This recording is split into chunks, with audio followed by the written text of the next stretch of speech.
Pero creo que, bueno, estamos en comunicación con Diego Ramos, politólogo, referente del Centro de Capacitación Antonio Gramsci. ¿Cómo estás, Diego? Pablo Goñi, Ignacio de Muro, te escuchamos. Hola, buen día, ¿qué tal? Pablo, a tu compañero de piso ahí, a la audiencia, gracias por el llamado, Pablito. ¿Qué tal? ¿Cómo estás? Bien, bien, aquí, pasando el frío.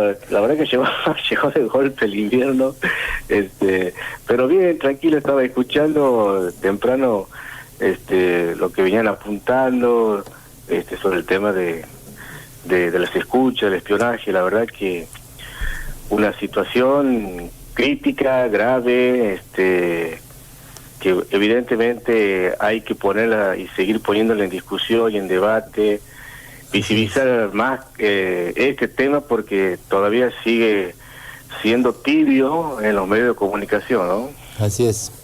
Diego, bueno, gracias por hablar con nosotros. Estamos conversando con una serie de amigos sobre esta situación tan increíble, extraordinaria que nos toca vivir, este fenómeno total, digamos, como se llama a la pandemia, que tiene sin duda efectos en distintos ámbitos, no solo la salud, la economía.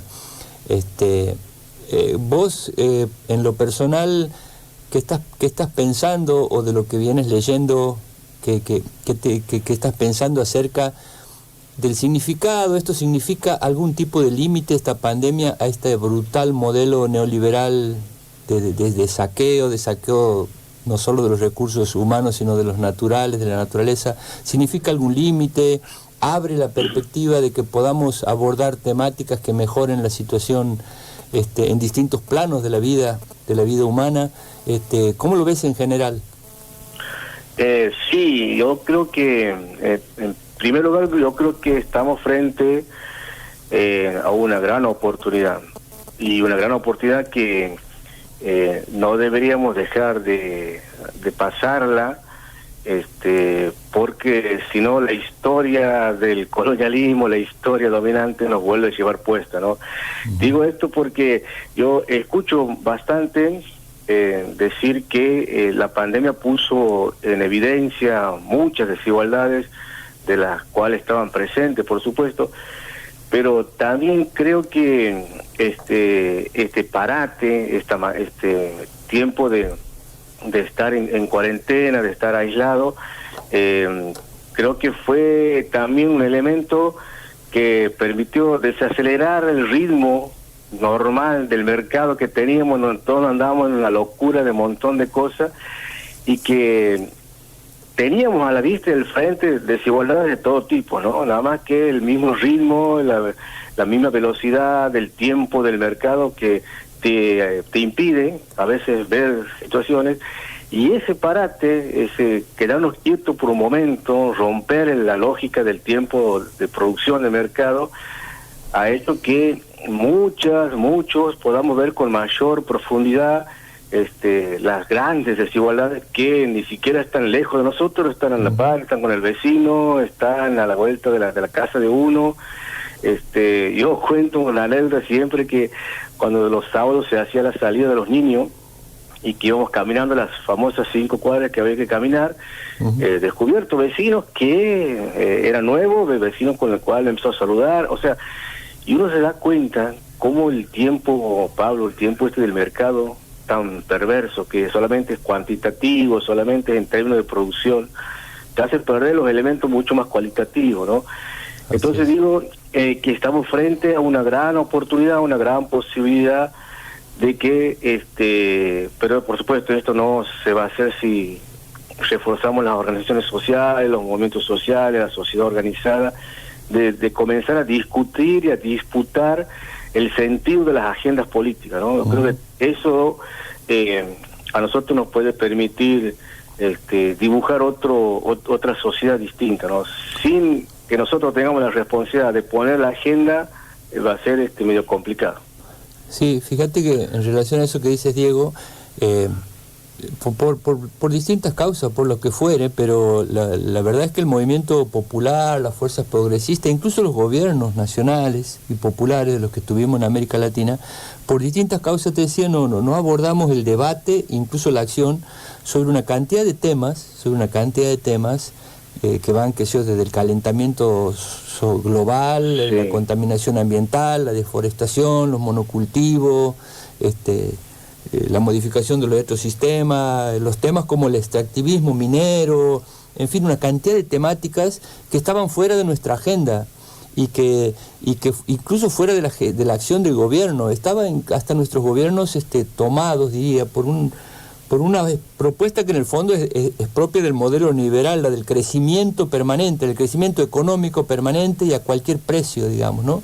Yo creo que a partir de ahora todos estos temas están obligadamente adentro de nuestra agenda política como temas prioritarios, ya no como temas a posteriori o a futuro, y que incluso nuestros gobiernos ya no podrán tener una agenda de gobierno propiamente dicha que no incorpore todas estas temáticas, porque hemos llegado a este punto, ¿no? Es verdad. Yo creo que la agenda hoy está en disputa mucho más que nunca, ¿no? Hoy la agenda ya no está tan oculta ni monopolizada, está mucho más abierta y mucho más al alcance. Entonces hoy las sociedades comenzamos a discutir ciertos temas, o se habló mucho también en estos últimos tiempos sobre la soberanía alimentaria, un tema que tampoco estaba en el lenguaje, en la concepción. Entonces frente al miedo, ¿no?, de qué va a pasar, cómo vamos a comer, dónde vamos a conseguir los alimentos, mucha gente comenzó a cultivar sus propias casitas, o sea, montones de situaciones para aprovechar y poner en la agenda temas que incluso, como vos bien decías, por ahí como hay una autocensura o una falta de capacidad, si quiere, pedagógica, comunicacional, de cómo fortalecer los procesos del campo popular, ¿no? Pero estamos con esta gran posibilidad de comenzar a darle sentido a la agenda y de comenzar a recuperar, Pablo, sobre todo el tema del espacio público, ¿no? Que es ahí el lugar donde se discute, el lugar donde se debate. El neoliberalismo, muy inteligente como siempre, pues, en los últimos años, especialmente en el gobierno anterior de Macri, tuvo esa capacidad de utilizar un recurso que es el relato religioso, ¿no? Para trasladar a toda la sociedad una cuestión mucho más emocional, afectiva, de energía, como que todo se iba a resolver desde lo afectivo, de la energía, de todo junto. Nos mandó a guardar al espacio privado, y de dibujar lo que es el espacio público, ¿no? Entonces, creo que de vuelta, comenzar a pensar que las decisiones, que las transformaciones, que los cambios, que esto que hablamos de la agenda se puede producir, pero si comenzamos también a ocupar el espacio público, ¿no? Entendido como ese lugar de discusión, de debate, también de tensión y de conflicto, por supuesto, y comenzar a que las decisiones sean en favor de la mayoría, ¿no? Así es, y hay un tema también que viene saliendo en nuestras conversaciones. Nosotros venimos diciendo, autores lo dicen, pensadores, como el neoliberalismo no es solamente un modelo económico, sino es un modelo cultural y es un modelo que tiene la capacidad de abordar la subjetividad, abordar y transformar la subjetividad de las personas, ¿no?, de las sociedades, y nosotros quizás en un tiempo de debate nos quedamos en lo que es la discusión política, de ideas políticas. Sin embargo, los medios de comunicación, los instrumentos del neoliberalismo han abordado el tema de las subjetividades y las han transformado. Entonces, por ejemplo, ¿a qué me refiero? Temas que nosotros los damos como dados, como hechos, hoy están en cuestión en la subjetividad de cierto sector de la población. Por ejemplo, los derechos sociales, o la idea de que todas las personas tienen derecho a comer, o de que hay que respetar los derechos humanos. Esas cuestiones que son constitutivas, digamos, tenemos que abordarlas en los debates porque hay que recomponer una subjetividad democrática, de igualdad, de justicia y de sentido de nación incluso, de sentido de patria. Lo hemos visto en este debate en defensa de Vicentín, por ejemplo, ¿no? En donde los valores del Estado eran subestimados en favor del capital privado encima de un capital corrupto, etcétera, etcétera. Entonces, también los debates con la sociedad, no solo entre nosotros, sino con la sociedad, con la gente, tienen que transitar otros caminos que no son los directamente políticos, me parece.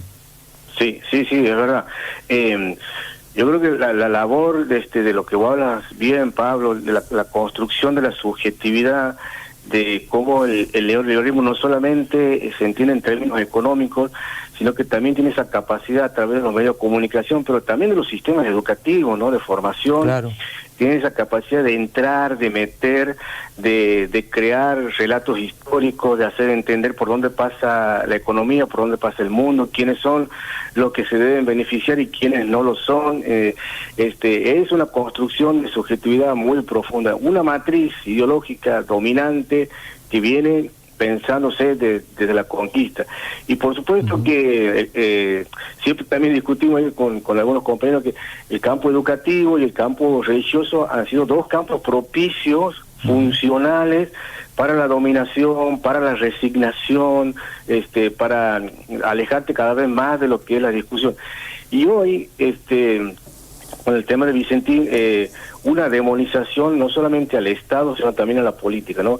Y que también es una tarea de construcción subjetiva, ¿no? De las subjetividades, porque el odio, la bronca, va orientada más allá de poner nombres, por decir Cristina, lo que en el fondo está es una demonización, no ya la política, ¿no? A entender la política como que queremos dejar de usar un instrumento tan noble cuyos fines y horizontes tienen que ver con la libertad, con la igualdad, pero si demonizamos la política, ¿no? Odiamos la política, en definitiva estamos pensando en una sociedad, definiendo una sociedad que solamente se va a transferir y a dibujar para unos pocos, ¿no? Pero esto, por eso decimos que hay que discutir y disputar los sentidos y una nueva reconstrucción de subjetividades que vuelvan a encantarse del espacio público, que vuelvan a encantarse de la democracia, que vuelvan a creer en la participación, sobre todo en la política, ¿no? Y que esté atravesada con ideas de lo que se viene remarcando desde el comienzo de este gobierno, que tiene que ver con esta ética de la solidaridad, ¿no?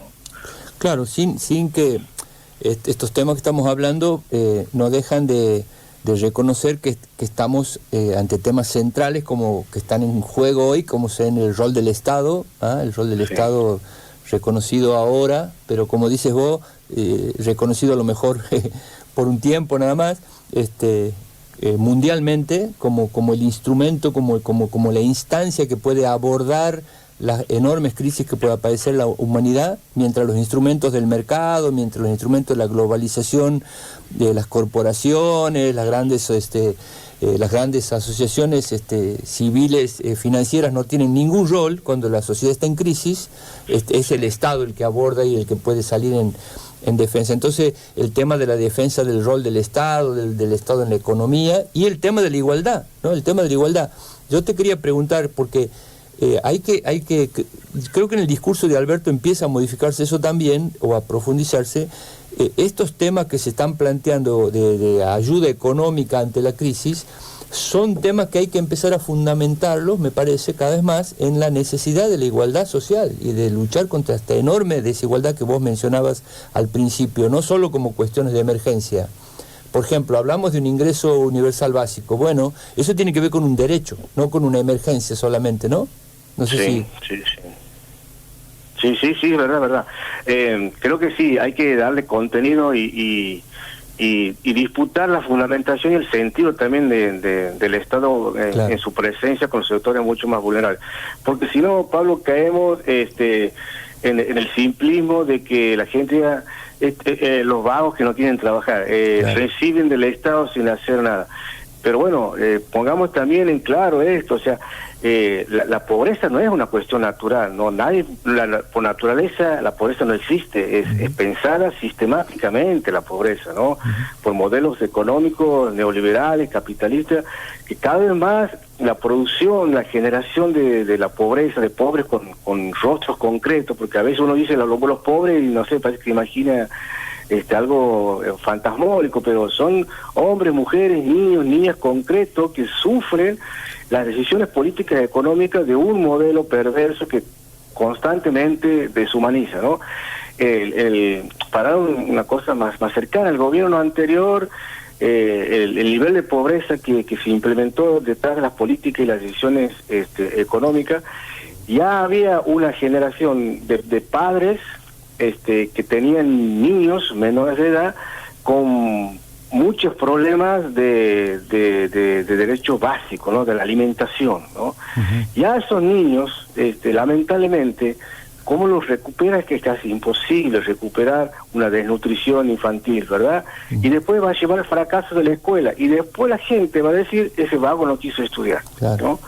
Pero hay que decir, son decisiones políticas económicas de un modelo que deshumaniza, y el punto es si nos vamos a hacer cargo de la historia de la deshumanización o vamos a seguir siendo funcionales a la deshumanización. Y ahí entra una grave pregunta sobre la noción, la concepción que uno tiene sobre hombre y mujer, o qué es la ciudadanía, quiénes son los ciudadanos, ¿no? Si uno hace memoria, no hace mucho tiempo en América Latina, para ser ciudadano tienes que ser blanco y tienes que ser hombre y tener dinero, ¿no? Y eras ciudadano y al mismo tiempo eras una persona culta. Ahora, si vos no eras ciudadano, porque no eras blanco y no tenías dinero, no eras culto, por lo tanto eres un inculto, un bárbaro. Y eso persiste todavía en gran parte de nuestra sociedad. Bien. Bueno, Diego, para hacerte la última pregunta, estamos hablando con Diego Ramos, un joven pensador y politólogo santiagueño. Nos gusta mucho hablar con gente joven y que milita y que estudia y que trabaja estos temas. Para terminar, Diego, y agradeciéndote, ¿cómo ves la actitud, la gestión del gobierno de Alberto Fernández ante la pandemia? ¿Cómo ves en general y por qué crees que está siendo víctima en esta última etapa, sobre todo de un ataque mediático tan fuerte, ¿no? A pesar de que puede mostrar éxitos, digamos. Bueno, yo creo que lo último es clave que has dicho, el éxito. Yo creo que ha sido uno de los presidentes reconocido mundialmente, por supuesto, de tomar una decisión pronta sobre el aislamiento, sobre cómo ir delineando un proyecto para hacer frente a una pandemia, ¿no? Y ese reconocimiento le vale por la concepción sobre la política y sobre la concepción sobre la sociedad, ¿no? Si el actor político, el dirigente político tiene la concepción del poder como algo positivo en el sentido de servicio y de construcción colectiva y sobre todo de defensa de la vida, ¿no? Porque el capitalismo, el neoliberalismo tiene una concepción de poder negativa, que es la dominación, ¿no? Contrarrestar esa lógica de dominación negativa, de poder entendida como dominación, y poniéndolo aquí a Alberto Fernández, en donde una concepción positiva del poder siempre es en defensa de la vida, ¿no? Entran en tensiones dos modelos de lo que es el poder, y ahí empiezan a aparecer los chicaneos, los ataques sistemáticos, etcétera, etcétera. A mí me llamó mucho la atención ayer en la Cámara de Diputados, en La Nación, cuando comenzaron a debatir muchos legisladores de Cambiemos, del PRO, muy reconciliadores estaban, pero claro, aquí el trabajo sucio parece que lo van a hacer los medios de comunicación hegemónicos, ¿no? Una demonización, un llamado a la desobediencia civil, una irresponsabilidad frente también quién es el otro, pero pasa básicamente, Pablo, por la concepción de sociedad, pasa básicamente por la concepción de que vos entiendes quiénes son los ciudadanos y quiénes tienen que tener derecho y quiénes no, pasa básicamente por definir vos quién crees que debe comer y quién no debe comer, básicamente pasa por la concepción de ser humano, ¿no? Creo que lo que viene haciendo el presidente con su equipo, con mucho coraje, con mucha decisión política, está enclavada y enmarcada que la decisión política, y ayer lo ha dicho él, a mí me gusta la libertad, pero si vos no vives, no tienes libertad. La vida, ¿no? La concepción de la política entendida, el poder como la defensa de la vida frente a todas las amenazas neoliberales, capitalistas, deshumanizantes, y por supuesto que eso trae ruido y trae conflictos y hay que disputarlo. Por eso es importante los programas radiales, comunicaciones como lo que tienen ustedes, Pablo, que también en el fondo es una tarea pedagógica política en donde las personas tenemos que comenzar a discutir, conceptualizar, y ahí, bueno, cada uno definirá qué ser humano quiere ser, ¿no? Bien. Bueno, Diego, te agradezco mucho y ya no faltará oportunidad que te molestemos de nuevo para seguir dialogando de distintos temas. ¿Te parece? Perfecto, Pablo, te agradezco mucho y a tu compañero Piso por el llamado. Bueno. Te mando un gran abrazo, con gusto. Para la próxima estamos. Saludos a tu audiencia también. Saludo de Ignacio. Un saludo grande, Diego. Gracias por comunicarte con nosotros.